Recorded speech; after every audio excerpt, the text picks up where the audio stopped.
Это первый номер общественно-политической культурно-просветительской газеты «Голос Крыма». Он вышел 6 августа 1993 года, в период возвращения крымско-татарского народа на родину.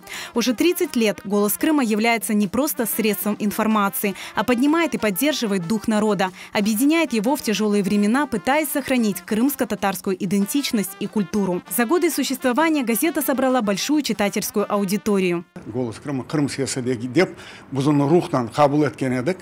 Ve o gazete gerçekten de temel, terin her taraftan hem tarihi, hem medeniyet, hem halkların takdiri, adamlarımızın, alimlerimizin her taraflama açıklayan, bizim problematikanı açıklayan gazete.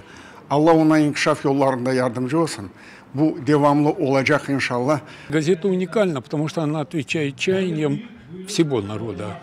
Разные спектры, разные интересы, разные верования. Времена меняются, а газета должна жить, не ориентируясь на сиюминутную выгоду, проблемы.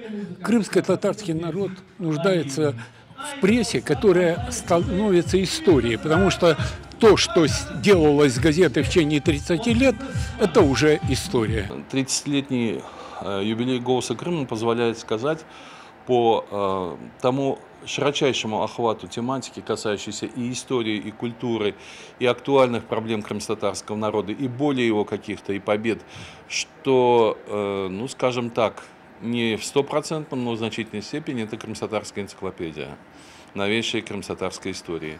Процесс возвращения и обустройства на родине нашли отражение в газете, которая стала летописью нашего народа. В ней всегда были публицистика, интервью, репортажи, официальные документы, а тираж составлял около 20 тысяч. До 2014 года в редакции газеты трудились 22 человека. Первым главным редактором «Голоса Крыма» был Айдер Эмиров. В 1997 году пост главного редактора занял Эльдар Сейдбекиров. За эти годы печатное издание претерпело много изменений. Издатели пережили немало трудностей, в том числе и финансовые проблемы. Но благодаря энтузиазму 5 сотрудников «Голос Крыма» звучит по сей день. Газета выходила первоначально в 2 недели один раз на 4 полосах, черно-белая, форматом А2. Естественно, в первую очередь это было общественно-политическое издание, поэтому на первой полосе были материалы, касаются политических проблем, обязательно блок новостей. Ну, а дальше уже нарабатывался и экономика, и культура, там и жизнь диаспоры, как частное издание, начиная с 2015 года. 2014 он был как переходный период, а с 2015 года вот, только за счет исключительно своих подписчиков. Естественно, коллектив сократился. На счету газеты множество важных проектов: помощь в возвращении на родину и поиски родных, установка памятников и издательская деятельность. По словам журналистки Гульнары Челенгировой, которая уже 29 лет работает в газете, главное для сотрудников – трудиться во благо своего народа. Очень важные проекты – это установка памятника Нуману Челебиджихану и памятника Абдурашиду Медиеву.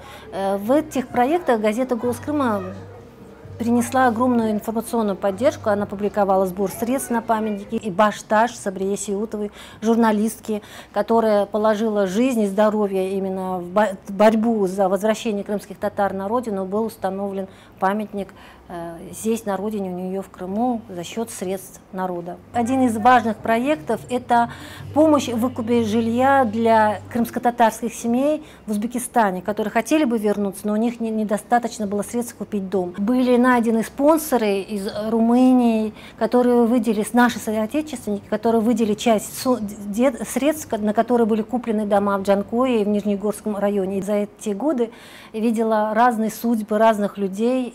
Я вдохновлялась их жизнями, их подвигом, но это для меня как образец борьбы народа за возвращение и за существование на родной своей исконной земле. Сегодня, в век интернета, бумажному изданию выжить нелегко. Журналисты надеются на поддержку подписчиков. Сегодня тираж «Голоса Крыма» около 1500 экземпляров. Но 30 лет – это далеко не предел. И сотрудники редакции это неустанно доказывают каждым номером газеты.